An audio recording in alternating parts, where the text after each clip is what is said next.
pasture, run 'em in the pen, work 'em on the Sundays, do it all again.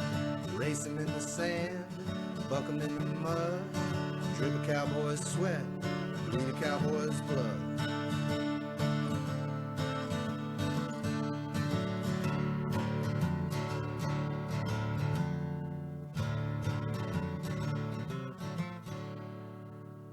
I'm Zeke Thurston, 2016 World Champion Saddlebrock Rider, and you're watching the Pepper Stewart Show. Why? Why are you watching? What is going on in your day that you're like, you know what? I'm going to get my eyes burnt and turn this on and see what they're talking about. But you did. So you have tuned in again for another action-packed episode of Nonsense. Today's show, we got some folks in here. We got some folks on the Zoomer. It is 2021. Technical stuff happens, so you can do that. We got some trailers coming out for a couple of new movies you want to see. Those Wish Me Dead by Taylor Sheridan, who does Yellowstone. You also got The Wrath of Men by Guy Ritchie. We got a couple of trailers we're going to show you. Today, if you're not on the podcast, for those of you podcast types, there's a podcast out there that I listen to every now and again. For, I don't know why I do. But anyway, the Dutton Report. Go listen to those guys. The Dutton Report. It's a podcast. Those guys, they watch Yellowstone. They're Yellowstone fans, and they watch it, and then they talk about it afterwards, and it's fairly entertaining, I'd say. So check them out, the Dutton Report. We're going to talk to Barry. Barry's part of that deal, so we're going to talk to him. I don't know if he's got Will with him, but we're going to get Barry on here, talk to him a little bit. Western authors. We may have another Western author on here to tell us about books that you want to read. He's got a book out called Chet Henderson, Texas Ranger. So you might want to check that out. We got some rodeo news coming up for you. We got some WCRA. They introduced their next big deal. We're going to tell you about it. The PBR just happened. Somebody won. We're going to tell you who that was and what they did. We're going to show you a video of that. Cow stuff, TSCRA, Texas Southwest Cattlery Association. They have opened up their internship. We're going to tell you how to do that. And odd news, everyone's favorite, the odd news. You know, you always stay tuned for that because you never know what's going to happen. You might get a snake in your salad. You might get swallowed by a snake. You might set a Guinness Book of World Records. No one knows. But then I'll tell you this. There's some stories. I hope we can make it this far to get to these Old West stories. Some Old West stories that they're true from the old days. They don't seem true. They're like, what is that? Is that Twilight Zone that I'm watching? But that's it. So check that out. And then, are you a golfer? Are you playing golf? Do you go out into the green and, you go find a few holes, you grab your wood and see how far you can hit the ball? Well, there's not wood anymore. Nobody uses wood. They're using graphite. They're using new technology. And with that new technology, Callaway has got something for you to see. So check this out. And when we come back, we're going to talk about stuff.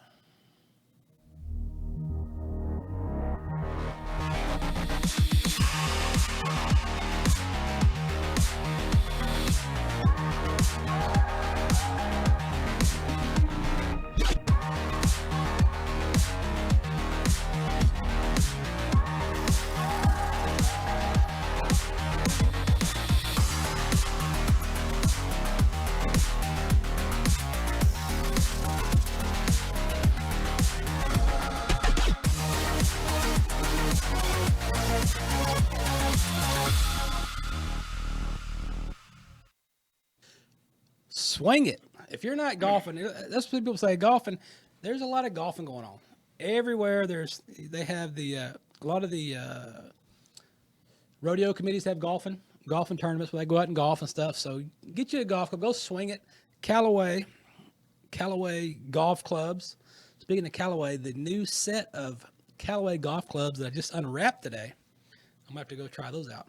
But anyway, coming here all the way from the other side of the world. Colt is here, sitting in. He's going to hang out with us maybe a time or two or even more than that. So, Colt, what's going on?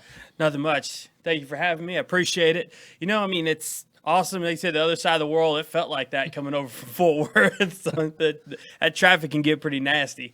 So tell the folks about Colt. So I'm a man of many different talents. Jack of all trades, master of none. I served in the military, so I have that going for me, or not going for me, depending on how you want to look at it. I've done a whole bunch of different stuff. I rode bulls, actually for the Air Force Academy. When I was there, I was also enlisted for a couple of years. After that, got out, tried to go to college. Ended up, I do IT stuff now. I've become a computer nerd and sit behind a desk all the time. So that's what I do. I'm also sit on the board for Warriors in Rodeo, a nonprofit that, me and you have had quite a few conversations about. And so I have a wife, 3 kids, got a newborn baby boy. So that's really exciting. But thank you for having me. I appreciate it. It's good to be here. It is. Now, you mentioned kids. Sadly, yes. But they're young. Yes, sir. Yes, sir. The oldest is only 7. Okay, that's great. Because when they get to 10, nobody tells you. For one, when you have kids, nobody tells you don't plan on sleeping for a while. Nobody tells you that. Nobody tells you the amount of money you're going to spend on diapers. That's true. That actually surprised me. First had my first one, I was like, this won't be too bad. And then and the thing is, it's not that bad the one time. $20 here, $30 there. But after 2 years, you're like, come on, can you go to the litter box or something? Go outside, have the dog teach them how to do something. You got to. It's rough. Then they get older. So as long as you can keep them young, that's fine. Because mine's too old now. So they get old, they start driving, and then they just start doing crazy stuff. Then you're getting calls in the middle of the night, maybe 1, 2 in the morning, or he had a couple years ago, he had a wreck. Nearly killed himself. I don't know why he didn't die. I mean, he put his head through the windshield of his truck with no seatbelt. Jeez. And walked away with nothing but he had a little brain injury, swelling, whatever. But that was it. Wow. And when the kids get to going, and they do crazy stuff. Sometimes they make it on the internet. Sometimes they don't. Don't Google that, by the way. Well, I know my sister. I know I growing up, I had a brother and a sister. But I know I give my parents heart attacks all the time. I played sports, running around, doing dumb things. And I was like, what? But I knew my sister growing up, she was the good kid. So we went through, did that. And so I have 2 daughters. And I was like, okay, we're good. We're good. We're going to be, no heart attacks. And then we had the boy.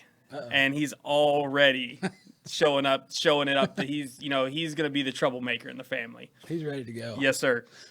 Speaking of troublemakers, Yellowstone season 4 is about to kick off in June. If you paid attention to the show enough, you've seen us talking with a lot of those folks from the cast. I will tell you, I can't release the exact date yet due to legal reasons. But anyway, December will be the next Charity Foundation celebrity cutting with the Yellowstone cast in Fort Worth, and we will be there as always. But if you're a fan of Yellowstone and you're on the internet, like a lot of us are, everybody's on the internet doing stuff. There's a couple of guys that they're fans of Yellowstone, and they've got a podcast called the Dutton Report.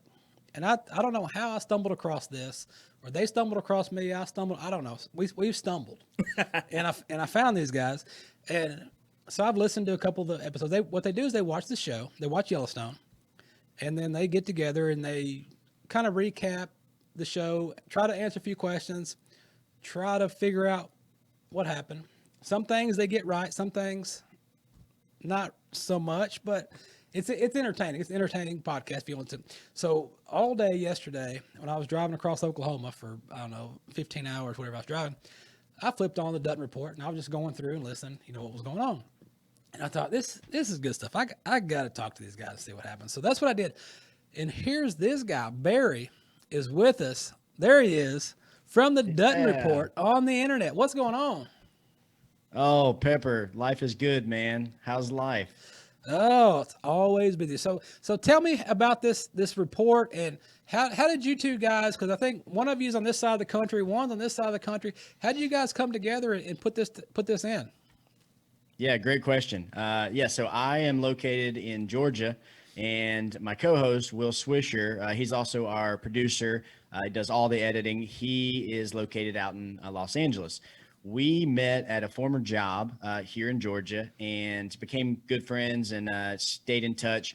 And he was down doing some consulting work for said job, and he was finishing up grad school at the Savannah College of Art and Design online. And so he had to do this master's thesis capstone project, and he decided on a podcast. He had to not only prove that it was that he could pull one off and do it, but he had to make it good. He had to prove that he could build a listener base. He had to prove that people cared and all that. And we actually even sold a few small sponsorships to it, just to again.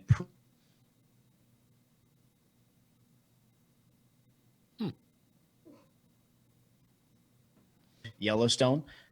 We watch it, watched every episode. We were big fans and we're watching the show together anyway. And then once the class ended, we were like, dude, we got to keep doing this. And here we are 2 years later. We're just about to finish up season 3 here soon so that we can be ready to go week by week with season 4, which we've never been able to do before, just due to work schedules and stuff like that. So we're really excited. And I listened to a lot of those. I've listened to the last one you did yesterday.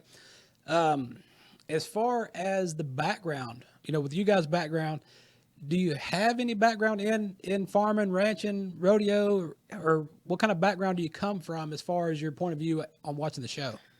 Sure. No real background in rodeo, but I grew up on a big family farm out in, mid Georgia, central Georgia. My grandpa was a farmer. His dad was a farmer. My parents ended up being school teachers, but the only neighbors I had for miles and miles were my 3 uncles and all my cousins. So I definitely grew up with a lifestyle that I see a lot of similarities. I wasn't a rancher. I never got into that stuff personally. I went to several rodeos growing up, but I took the baseball route. I ended up playing a little college baseball and stuff. Will, actually, who unfortunately couldn't join us today, he's from Lexington, Kentucky, and so also grew up around a ton of land. His uncle owns a ranch, ton of horses, things like that. So while we're not personally, we don't compete or do anything like that in rodeo, we have a little bit of background just in at least the country lifestyle, rural living, that kind of stuff. Okay. Yeah, because I'm listening and y'all are asking questions. I'm trying to answer your questions, but I can't. Yeah.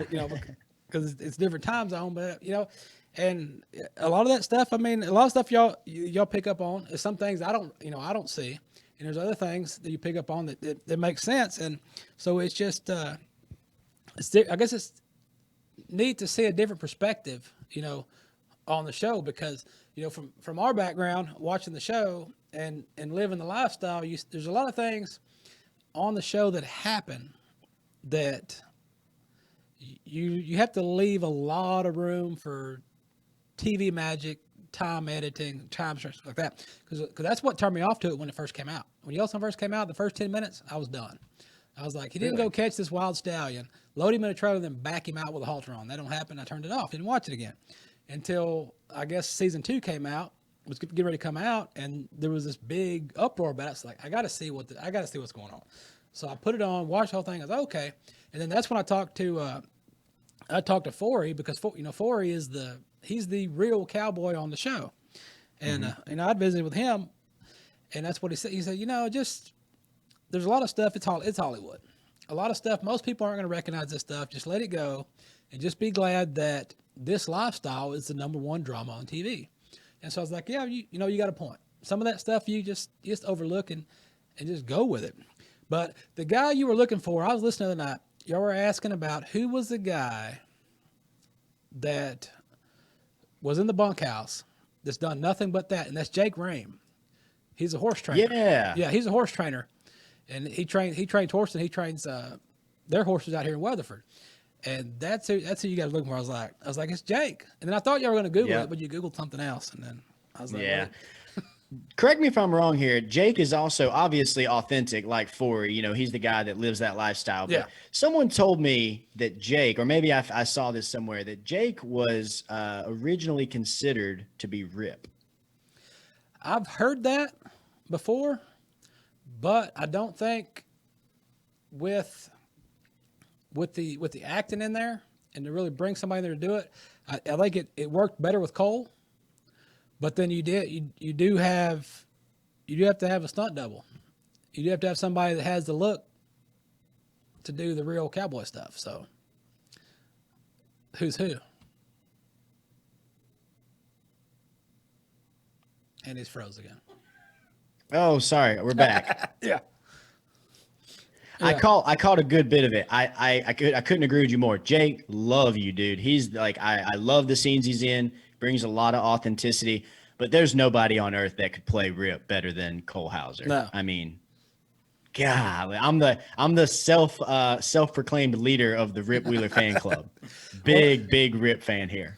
And I'm waiting to see him get on these cutting horses, because he didn't come last year. He didn't come to the celebrity cutting they do every year in Fort Worth, and that Carity Foundation puts on, which that Taylor and them are a big part of. And he was down the other year. He didn't ride, and he didn't come last year. I want to see him get on a cutting horse and work.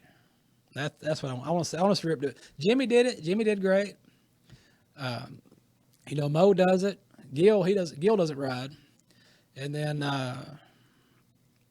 you had Jennifer Land in here last year. She did good. And then Taylor's wife, Ro, did good. So, it's a good event. And it's coming back to Fort Worth in December.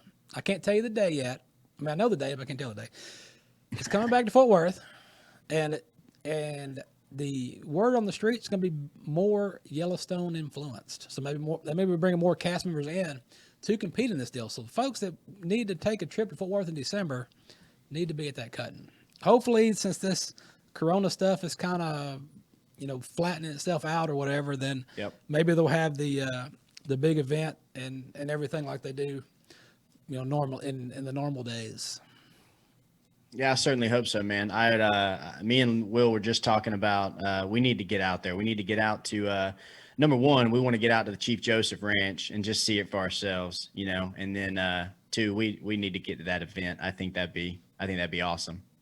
It is good. I mean, it's action packed. It's a good time. It's fun, and I mean that's where you get them all. I mean, you got a lot of them right there, and you get to see them actually doing stuff, because it's one thing to watch them on TV.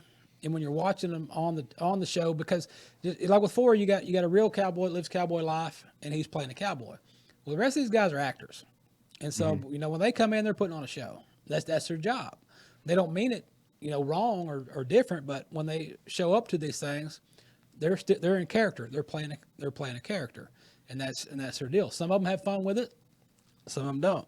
I think Jimmy was one of the funnest ones we had. We talked to him. We had him down here. That guy's a character. Yeah, we've talked to him a few times. He's one of the first people that likes and comments a lot of our stuff, and been very supportive, which you wouldn't necessarily guess, since he's doing a similar thing for Paramount. They were doing the episode by episode breakdowns, and for a second we were like, oh man, no one's gonna listen to us now. But ultimately, man, we're not in it for fame or any of that. We're doing it because we love talking about Yellowstone. We want to expose more people to it, and hopefully once we get caught up with season 4 and we're doing it episode by episode, show comes out on Sunday or Monday, whatever day of the week. I think it's Sundays usually. Cast is out by Wednesday, gives you something to kind of fill that Yellowstone hole until the following Sunday. That's how the show was always meant to go. We just haven't been able to catch up to it yet. Due to conflicting schedules and stuff like that. So another fun fact about the show, we just found out that we're at almost 7,000 unique downloads now, and 18 countries. We even got a couple listeners over in Russia and Australia and all over the place. I'm assuming people, maybe service members and stuff like that, who are fans of the show, but just really humbled. We didn't expect that. It started as a school project, but no, we're really grateful, man. We're just excited to keep doing it. And Will actually has not seen season 3. You probably know that. Yeah. From listening to your show, that he has not heard season 3.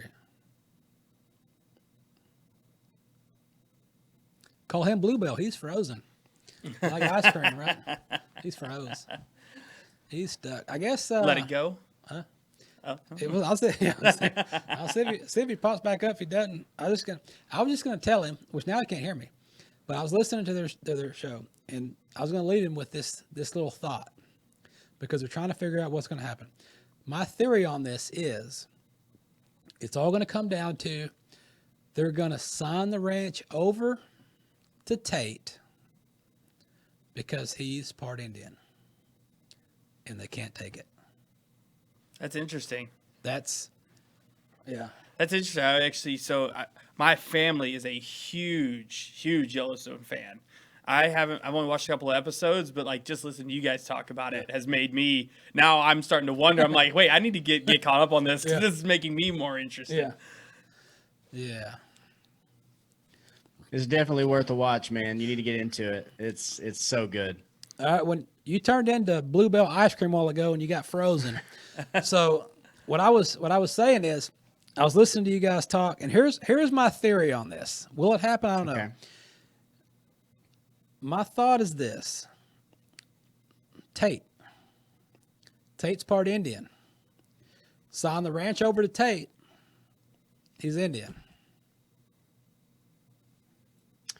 I love it. We've so I can't discuss this with Will, and I'm actually not going to be able to let him listen to this now because we're talking about things that he's not aware of. I don't know if you caught the tail end of what I was saying earlier, but Will's never seen season 3. He's saving those episodes to record.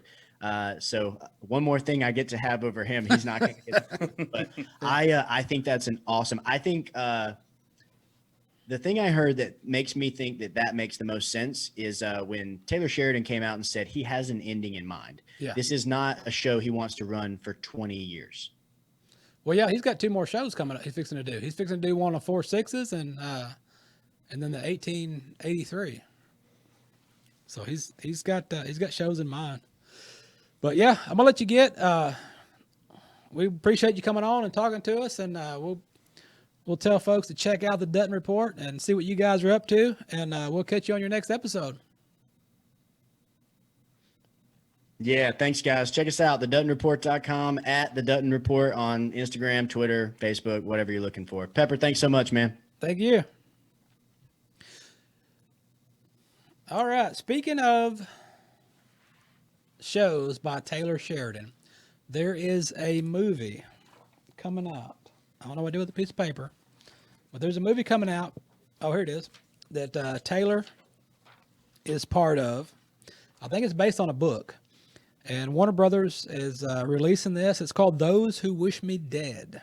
It's going to come out on May 14th in theaters and HBO Max. It's got Angelina Jolie. Everybody's wondering where she's been. She's back. I guess she got somebody babysitting her kids so she can go do a movie. I don't know. She got like 50 kids. Something like that. But anyway, Taylor Sheridan co-wrote the adaptation of Michael Korda's book with Korda and Charles Levitt. So check this out and see if you want to watch it.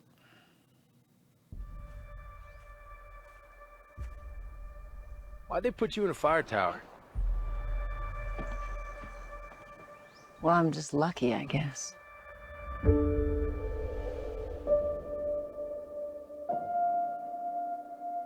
I read the wind wrong.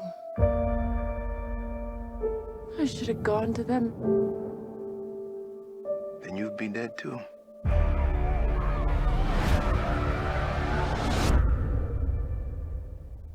That's our job.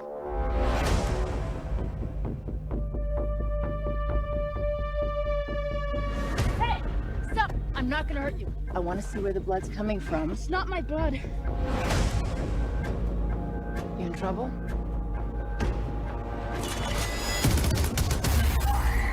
Anyone else in trouble? My dad said if anything happened, I should find someone I can trust. Are you someone I can trust? We promise absolutes. Act accordingly. Those men that came for your father. Did you see their faces? That's them. Cut you down. Give me something else to worry about.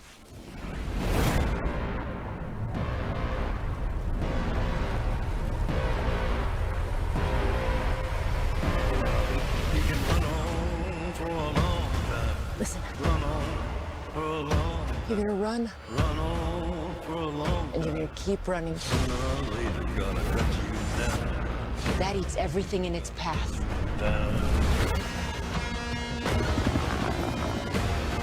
You really want to die for this kid? Take a deep breath. Hold it. And lay back.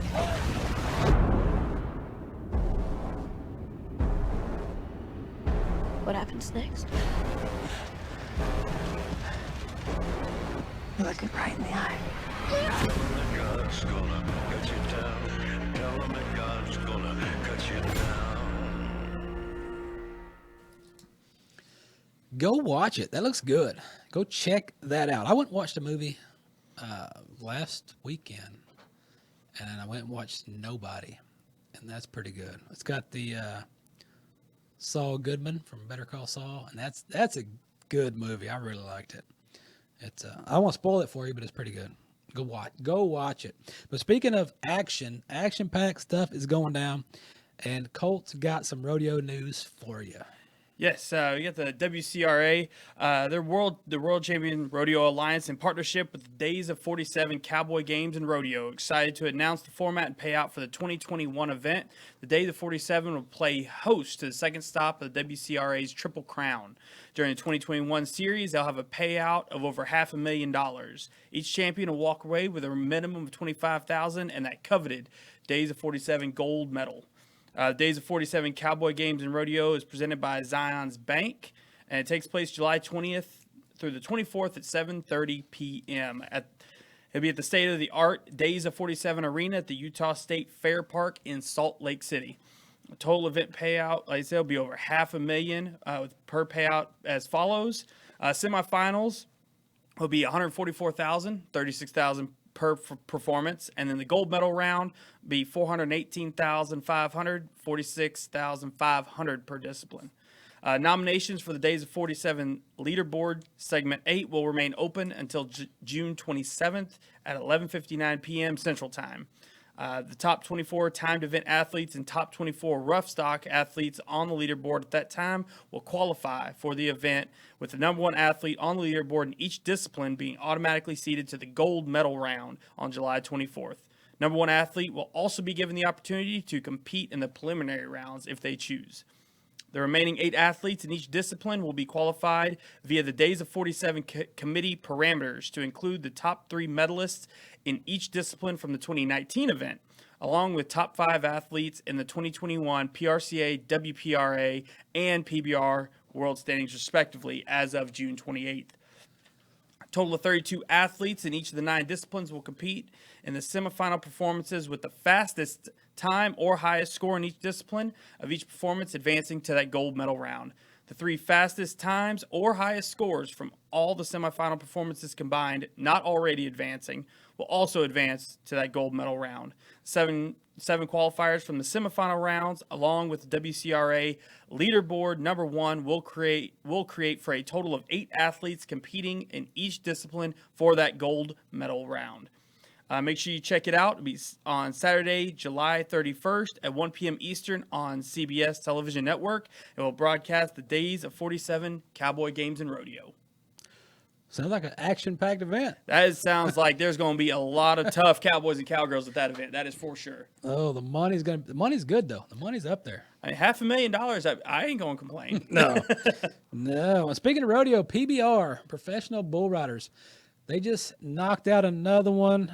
We got Joao Ricardo Vieira. He did a walk-off 90-point ride, moved to number 2 in the world. Check out this ride. Joao is showing that he's up to the challenge. For the win.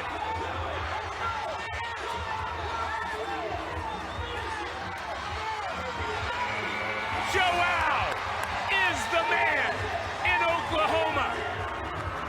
He will leave the Sooner State with the biggest smile of them all. There's your walk-off win, and it's worth 91 points.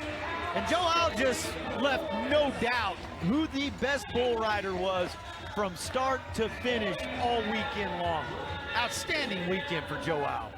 9 consecutive qualified rides. Let's show you our Kubota tractor ride of the night.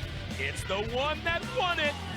And it's just more of the same for Joao. A really good bull going to the left.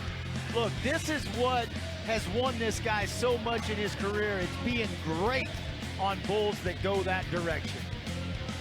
Joao is always able to sprinkle in some 90s throughout the season. He had 6 last year. He's already had 3 this season, but it's gonna be about the points as he earns almost 140 and really sends a message. He sent it. That message was sent. It was sent. That is for sure. Man, they had an event in Bryan. You know, we covered the event in Bryan College Station. I think it's. I say Bryan College Station because I'm up here now. People down there are like, why are you saying that? Because when you're down there, it's Bryan or College Station. Yeah. Yep. And the whole time I was down there, and people in Dallas, wherever, say, "Hey, you're in Bryan College Station." No, there's Bryan and there's College Station. I'd be like, "You're up there. It's not Dallas Fort Worth. There's Dallas, and there's Fort Worth." But now I'm up here. I'm like Bryan College Station. Oh yeah, my mom was actually born down there. My family all went to A&M, and so that is one thing. You say, "Where are you going?" and they want to know. If you say, "Hey, I'm gonna go down to Bryan College Station," they say, "Well, where?" Yeah. and another thing people don't know about that are from down there. When people say, they say, where do you go to school at? Oh, College Station. Yeah, they're not going to A&M. They're going to Blinn. Exactly. You try and sneak that under the rug, but if nobody else knows, yeah, they don't know any better. Yeah, it's like you're at Blinn. That's like going to Eastfield and Mesquite and saying you go to UT Dallas. Let's talk about books. There's an author that's out there by the name of Pete Turner, and he puts out some page turners, and he wrote a book called Chet Henderson, Texas Ranger. And he's got a few other books out there, but we thought we'd talk to him a little bit about the books and his books and see what is going on in his neck of the woods. Hi, Pepper. What is going? Good. What's going on? What are you up to tonight? Well, I'm talking to you right now, but greetings from Rattlesnake Ridge, Maryland. Ooh, I don't like rattlesnakes. Well, that was the original name of this area way back when this was the Wild West, so, like about 1740, 1750. Rattlesnake Ridge, on a plaque right outside the house. Yeah, I'm well. I'm hoping you're well, and thank you for inviting me on your show. Yeah. You, I guess you kind of grew up, in the rural lifestyle. Horses, cows, stuff like that. So what brought you into writing books and decided, I think I could write a book and head that direction? Well, I always wanted to try to write a book, and actually the first book I wrote, I retired and started playing around with some ideas. You write about what you know. So the first book I wrote was actually, part of it was my experience in Vietnam, called Da Nang Dam. It's now been turned into a modern Western, so figure that one out. But anyways, that started me. And then I used to be a history teacher, one of my lives way back when. And I'm fascinated by the West. I grew up in the golden age of the West, John Wayne and, all those guys that Bonanza and all the shows on TV and everything. So, and my dad was a big John Wayne fan. He read, I think, every Lewis L'Amour book there was. He would go to the library, pick out a Lewis L'Amour book, and he couldn't remember whether he read it before or not. So he would put a little T in a pencil mark way up on the corner in the back page, so he could look at it and say, oh, okay, I read that before. So I like to think there's still some of my dad's books with his brand on them. So, but anyways, yeah, I've always been fascinated by the history of the West. There's so many stories, so many, tales yet to be told. So I'm trying to tell a few. So tell us about Chet. Tell us about Chet Henderson. Well, Chet is an interesting character. I also write about old people because I'm old, so that's something else I know. But I wanted to try and get away from a lot of the, not to be critical of any of the other great writers out there, but a lot of them concentrate on the 1850s, the 1820s. I've done a couple of Mountain Man series now that are doing well, but I thought it'd be really interesting if I could create this character and put him in the 1890s in Texas. A lot of things were happening then, getting more civilized. And the book starts out where he's reading an old newspaper, a couple of weeks old, on his horse, and it says, you know, that the United States Census Bureau declared that the frontier is closed. And they did. In 1890, after the 1890 census, they decided, well, that's it, the frontier is closed. So Chet's sitting on his horse and he says, well, I guess that's it. The bad guys are going to take out the plow. The Indians are going to go back to the reservation. You know, there's no more outlaws, and bang, he gets shot in the head. So that's how the book kind of starts off that way. So he's kind of caught. He's an older man. He's the oldest Texas Ranger still in the saddle. And you're from Texas, so you know the whole story of the Texas Rangers. They would be well funded for a while, and then the bad guys or the Indians would be put down, and then the government would stop funding them, and they get cut back, and then they'd be brought back again. So they want to bring him back in this job, and he doesn't want to just.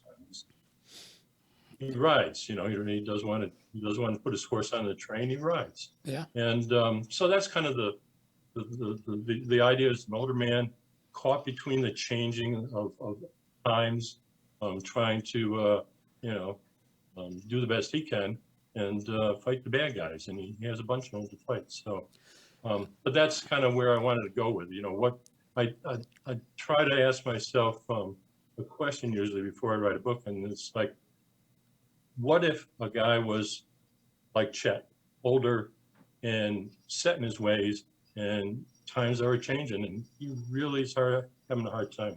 So that was the beginnings of the series. Yeah. Okay. And how much, you know, you said you watched a lot of the older westerns. How much influence did some of those older shows, you know, give you as far as writing that character? Well, a lot of you know, I mean, they were always, most of the TV shows in the 50s were, you know, the guy in the white horse and the white hat, and he was a good guy, and the bad guys were the black guy. You know why they wear white hats and black hats? Do you know the reason for that? Why's that? Well, you got a white hat on, so I got to put my black hat on. Well, when they started making movies, black and white, they wanted to distinguish between the two characters. So that was really the whole genesis. Yeah, I try to make, you know, all those heroes were always, you know, flawless almost. And there's not too many of those stories from the 50s and 60s, the movies or the TV shows, where the guy had some flaws and some faults and was dealing with his own internal demons a little bit. And I wanted to make it a little more realistic. You know, I try to write books that I find interesting, that I would like to write. You know, they're not overly violent, you know, for the sake of being violent. They're not try to keep the bad words down to hell and damnation kind of thing. But you know, that's about it. I want, you know, I don't want to be embarrassed by my grandkids about freedom. Yeah. So you know, that's where I'm coming from. But yeah, a lot of influence from those guys, Stewart Granger, and you know, just John Wayne, and you know, all those other guys that did their bit. Audie Murphy is a good example. I like his shows. Okay. So yeah, and that's where I come from. Okay. All right. Well, if folks out there want to check out your books or check you out, where's the best place to send them? Amazon. I'm published by Dusty Saddles, and Amazon, you know, for better or for worse, is the giant gorilla, and you got to play by their rules. So they're available in paperback and Kindle on Amazon. You just search for Peter Allan, because there's another author named Peter Turner, so Peter Allan Turner or Chet Henderson, and I pop up. Yeah, there I am, right there. Yep. So yeah. All right. Peter Allan Turner, man, we appreciate you visiting with us and telling us about your books and a little bit about yourself, man, and we'll let the folks know and check out your books. Okay, Pepper, thank you an awful lot. I enjoyed it. Thank you. Bye now. check that out. That's some good stuff. Awesome stuff. I loved, as a kid, you always running around, with your little plastic 6-shooter, act like, you're Wyatt Earp or, one of those, get Billy the Kid. So that's, stuff like that is really, really cool to me. The Old West and history is definitely near and dear to my heart. I did have the Lone Ranger costume as a kid. Can you still fit into it? No, no. Oh, fun fact though. I did not know this until after, Louis L'Amour died. They wrote Lonesome Dove. Did you know that he also wrote the screenplay for Brokeback Mountain? No. Yes. Really? Yes. So that got the wheels turning about Lonesome Dove. I don't want to think like that. So I'm like, wait a minute. I don't want to think like that. If you ruin Lonesome Dove for me, my grandfather will have your head. I was like, wait a minute. But yeah, I did not know that. That's actually really, really crazy. And I mean, the popularity of both of them, no matter what you think about them, the popularity of them, I mean, and all that stuff is, wow, that's crazy. Yeah. I did not know that till after he died. And I was reading up on it. And I was like, really? Wow. I'd have never put those two together. I would have never guessed that. Not in a million years. I was like, wow. Oh, man, let's get to some odd news. Everybody likes the odd stuff. Let's do some odd stuff. What do you got? What do you got over there? I thought if we want to talk about a little farm and ranching, how about the British police? They decided that they needed to catch themselves a llama. A llama? The police in Britain said officers ended up with an unusual chase when an escaped llama went wandering through the neighborhood. Salisbury police said the community support officer Matt Smith and constable Mark Douglas were patrolling. The officers responded to the scene and pursued the animal, despite being initially misidentified as an alpaca, because that makes a difference in this story. And following a brief pursuit, we're pleased to report the llama was safely returned to his owner. Well, that's a happy ending. It's about a happy ending as you can get with a llama, I think. Yeah, I just don't know. I didn't know there were llamas in England. Oh, there's a lot of stuff over there. They have llamas. And what else? The only thing that caught me off guard, it wasn't in England, that was when we were in Ireland, is you ever see people share those pictures of bulls? They're like real muscled up. Oh, like yeah. Mm-hmm. That's real. I seen those, and I was like, that's because I always thought it was like Photoshop, and I was like, holy cow. I watched the thing, and I was going around, go down the YouTube wormhole that you find, and there was one that's like the top 10 biggest bulls in the world, and these things look like the Arnold Schwarzenegger of bulls walking around, and they get out of the trailer, and the whole trailer rocks. I mean, I was blown away. I was like, I'm not roping that. Let's go to snakes. Snakes. Oh. A grocery store chain in Australia, which is Australia, so I feel a little bit better about that.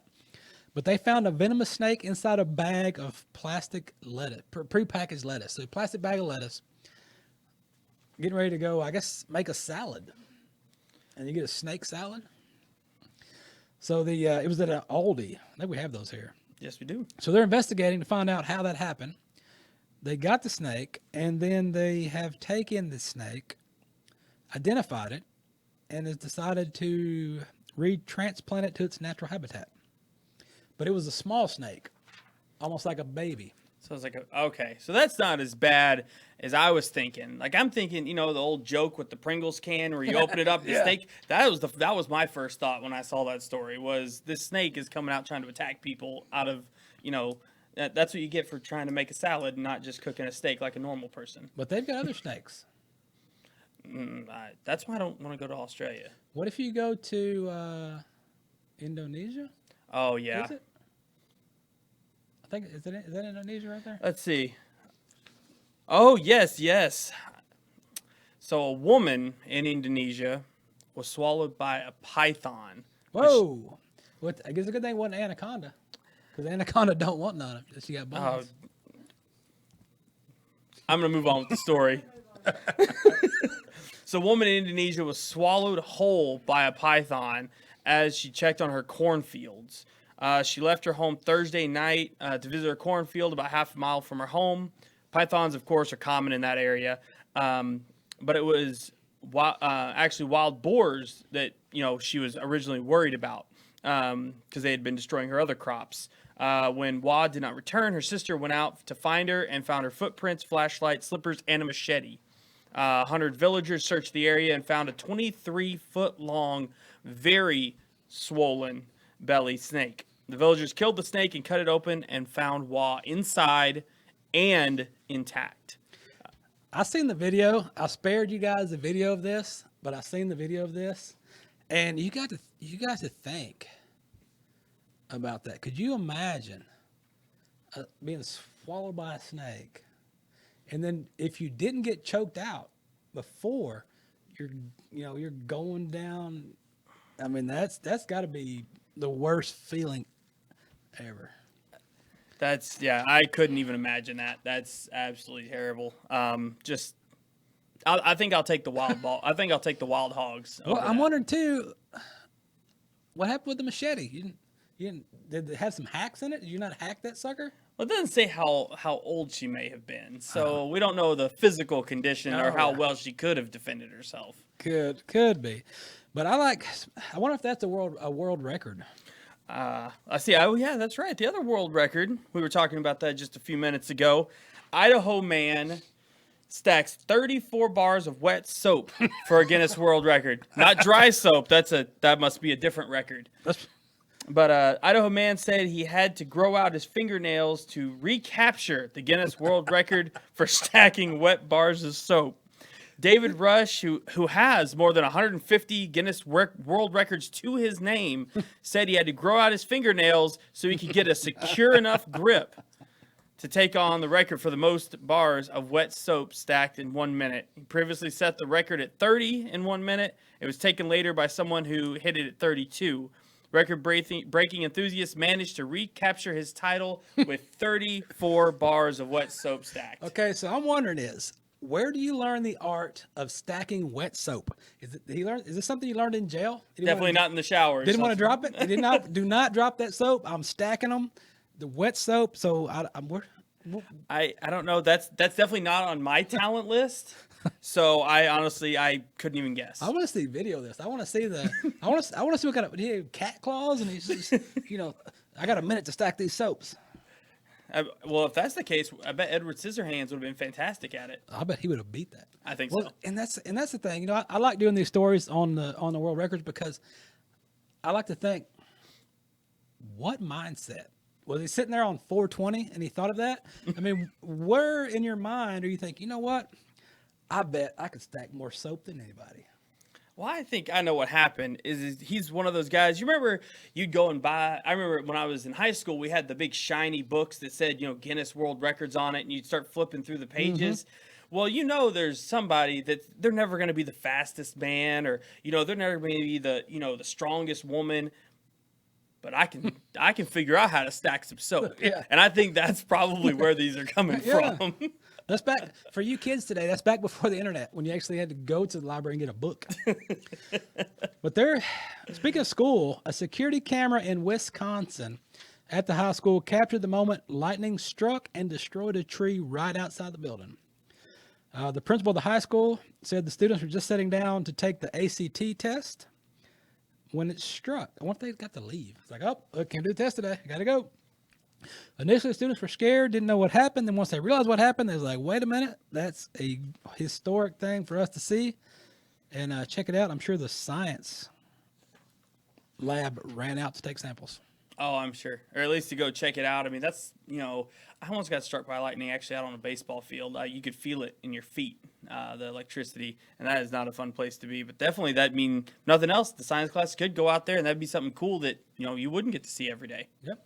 Well, we got one right up your alley right here. Tell me about fishing. About fishing? About fishing. Oh, yes. See, I was going more of the explosion route is where I was thinking. So we got a magnet fisherman found a World War II area artillery shell in the Michigan River. A group of magnet fishermen pulling up metal from a Michigan river made a surprising discovery, a World War II artillery shell. Ryan McCullum said he was magnet fishing in Grand Rapids with his son and his cousin, Chris Hampel, when Hampel pulled up a 2-foot-long metal object out of the Grand River. As he got closer, realized it was an artillery shell, and that was very surprising for what you normally pull out of that river. Fishermen alerted the authorities, and police cleared the 6th Street Bridge where the men had been casting their lines, while the captain of the bomb squad examined the find. It was a 75-millimeter armor-piercing artillery shell. It was used in Sherman tanks in World War II.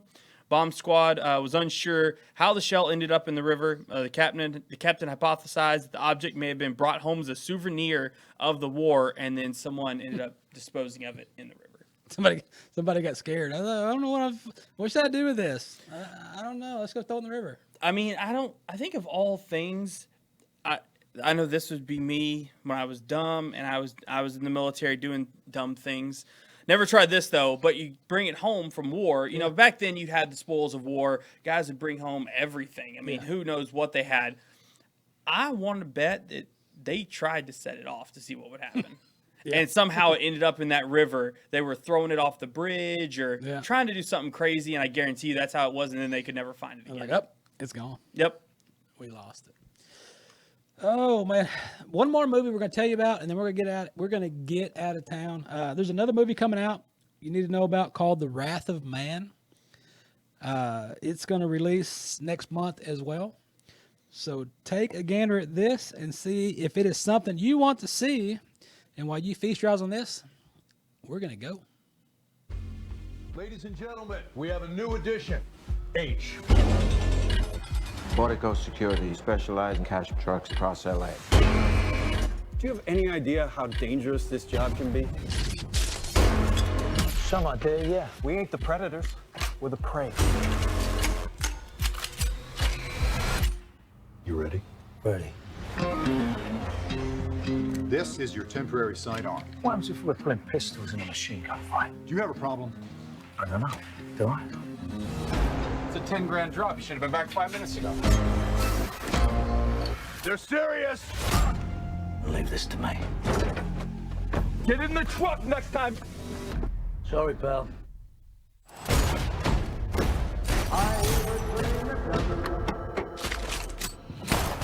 It's rolling around the bend.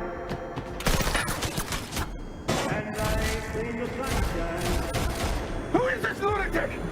I don't know when. It doesn't feel right. It's like he wants trucks to get hit. He's not a cop. But if he's not a cop, what is he? A while back, we lost 2 guards, a civilian too. There was an investigation. We still haven't found the scum who did it. You were in an accident. My son. He didn't make it. I need to know who killed my son. The tree has been shook, and it's been shook hard. We've scorched the earth. You started by saying you'd do anything.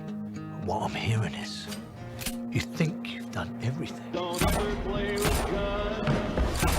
I can see it's gonna be a long night. It's gotta be an inside job. I can do it in 2 weeks. You only wish you could do it in 20 years.